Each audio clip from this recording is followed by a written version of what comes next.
Hello, everybody. It's Patricia Warby, Alchemy Therapies here, and good morning, good afternoon, good evening, wherever you are. I wanted to talk today about something that came up on the BBC in the UK the end of last week. There was a TV program which I watched, which raised some very important issues, and it was to do with a child star called Lena Zavaroni. Now, you'd have to be probably 50 or over to remember Lena Zavaroni because she was famous in the 70s and 80s as the youngest person ever to attend and perform at the Royal Variety Performance, which in in the UK during the 70s and 80s was a really big deal because you would perform in front of the Queen and usually other members of the royal family.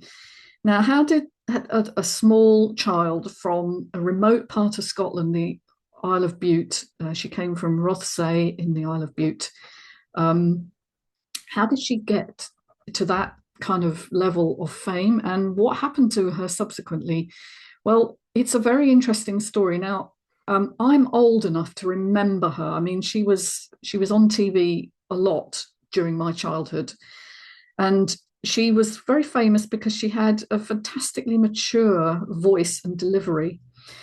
She started out as a singer with her parents in their sort of local pub band.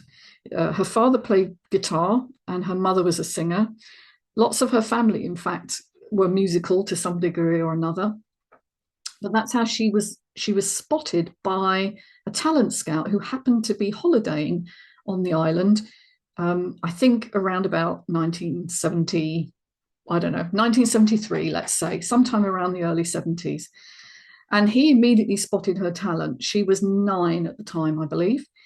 Um, and he went back to London, where he was from, and he contacted two agents that he knew who had previously worked with another child star called Neil Reed, who had also had a little bit of fame and had a couple of chart hits.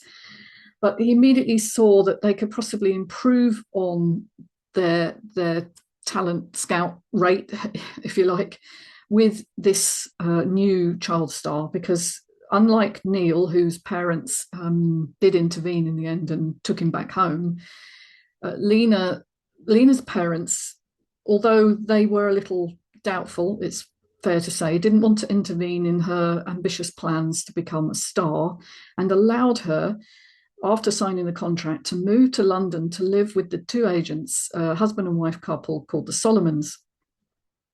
She lived in Kensington in London, which must have been a very big shock for her. And one hopes that this wouldn't happen now, that a 10-year-old child would be moved from her home, from everything she knew, from her family, from her school friends, from everything that she'd grown up around, to live in a flat with two people who basically, and I think it's fair to say it's fairly obvious, milked her for money. They milked her talent. And the contract, of course, was very well designed to basically give very little back to the family, although I think they did relent in the end and give her parents a small amount, a very small amount. They proceeded to secure contracts for her. First of all, she appeared on a talent show. The original talent show in the UK was called Opportunity Knocks, okay, and it was hosted by a guy called Hughie Green, who's subsequently been shown to be a bit of an unpleasant character. He wasn't particularly, he didn't like children, one of many who didn't like children.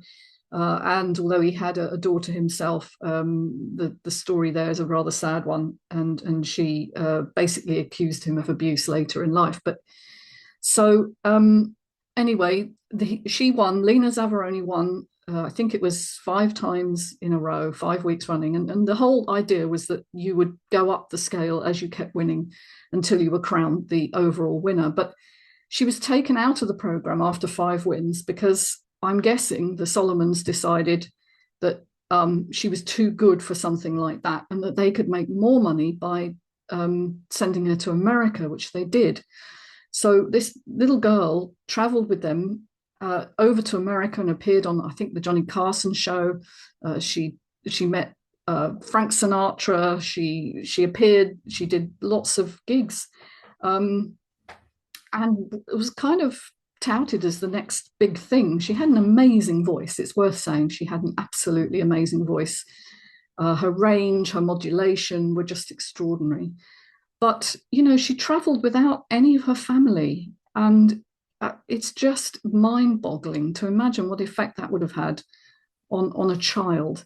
Now, the sad thing is, although she was fed and clothed and basically her material needs were met, there was also a problem because the couple didn't really like, well, certainly the wife didn't like children. She was very honest about that and said in an interview that I saw that she was dreading Lena coming to stay, but she turned out not to be as awful as she'd imagined. Okay, so that says a lot, doesn't it? So I think we won't know the full details. Nobody does, but what Lena said at the time was that she was rather lonely there because obviously she had few friends. After her initial success, she then was enrolled in a school for talented children who wanted to go on into showbiz. And she did make some friends there. She, by this time, also had a regular TV show, the Lena Zavaroni show. She had shows of her own and was, you know, really in the public eye. But there was an issue which Bonnie Langford, who's another famous star of the era who became her friend, noticed, was that she was getting thinner and thinner and thinner. And it turned out that she was diagnosed at 13 with anorexia nervosa, but her parents weren't told until she was 15 that she'd actually had that diagnosis. And what it seems to have been the case that the couple that she lived with, particularly the woman, unfortunately, was feeding her the idea that she was too fat and that she'd never get into costumes unless she lost weight. And Neil Reed, who'd also lived with this couple, said he was offered £1 for every pound he lost, right? £1 in money for every pound he lost. And that's one of the reasons why his parents intervened and took him back home, because they realized it wasn't a healthy environment. Unfortunately, Lena lived there for years and years. She would go back and visit her parents and her family, but not that often. And although they noticed that she'd lost weight and tried to get her to eat, she was very devious, as people with anorexia can be. You know, they hide food and pretend and say they've already eaten and so on. And so the disease took its toll gradually, and eventually she lost the ability to perform because she was simply too weak.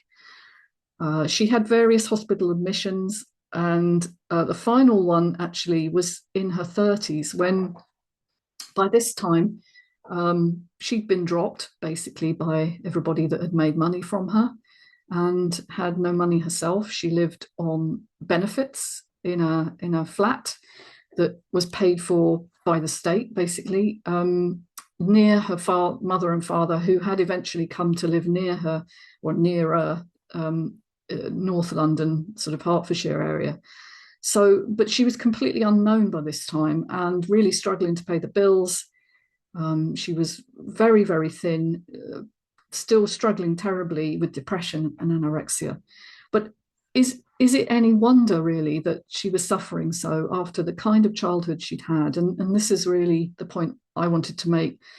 Not so much about her early death, although that's just so sad. I think she was 35 when she died of complications related to the disease, and she had tried to have an operation, a very serious operation that doesn't happen now. We've never heard of this operation to relieve depression and anorexia, but apparently at that time it was considered. It was a bit like a lobotomy. She died from pneumonia after having that operation. But the main issue for me is how a child could be allowed to be taken from a family. And what we now know, interestingly, from all the data that we've had since the war, is that children who are relinquished, if you like, or taken away from the family structure, do worse than children who stay, even in difficult situations, because parental care, even if it's inadequate, is what you're wired for. And so I think possibly what happened to Lena was a terrible abandonment wound, which she could never fully resolve, even though she wanted the fame and she wanted to make her family proud of her. She was never able to fully deal with the feelings inside of being not good enough, because it's a terrible ongoing pressure to perform and be at the top of your game. It's hard enough for adults. We've seen already this year, the One Direction star who lost his life. He was made famous at 15, which, as I was saying in that video, was far too young. But at 9 or 10, we're talking, you're still a child, an absolute child. And so this abandonment wound is not something that disappears. It just goes into the body to come out later on as a symptom of feeling internally unsafe. And when you feel internally unsafe, you will do anything to squash that feeling.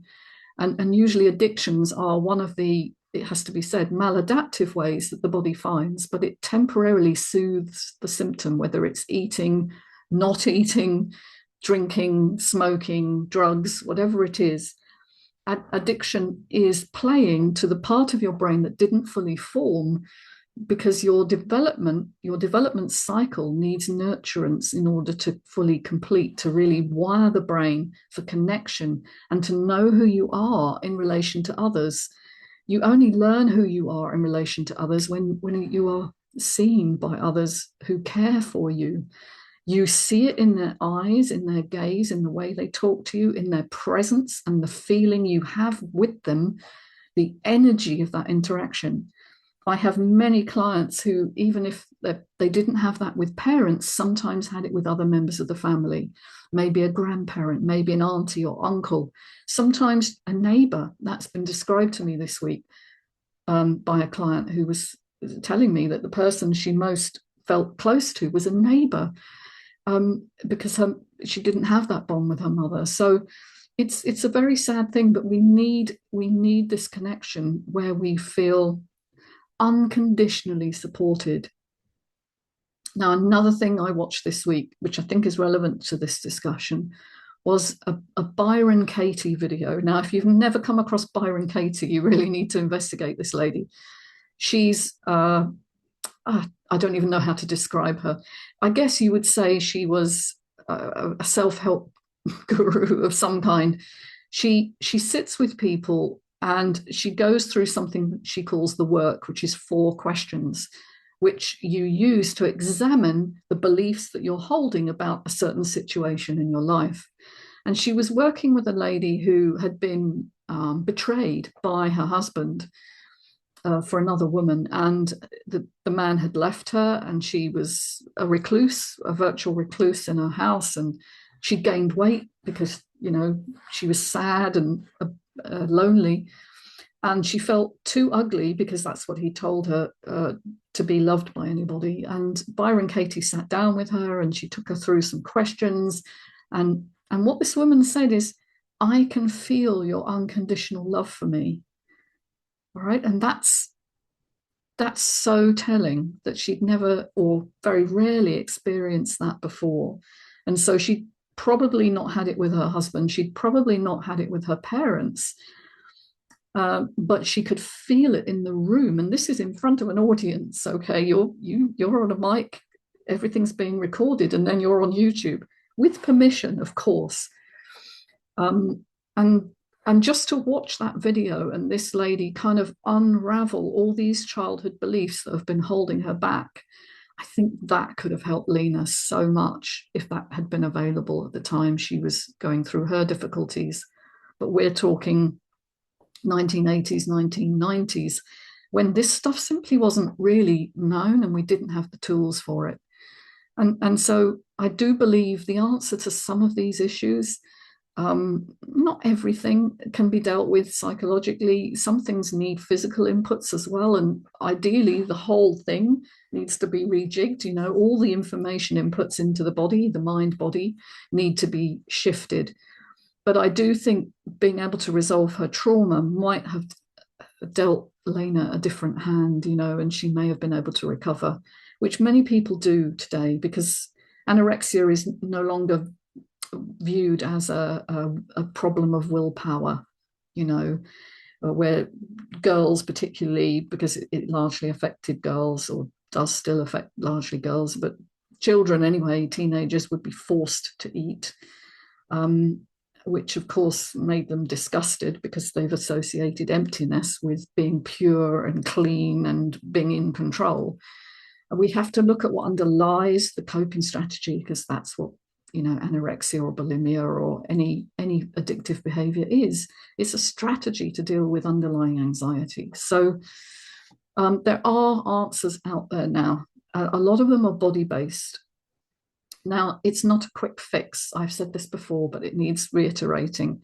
It's not a switch that you can flick on if it's been off. You can't suddenly do one thing and everything rights itself. It's all the multiple inputs that make the difference.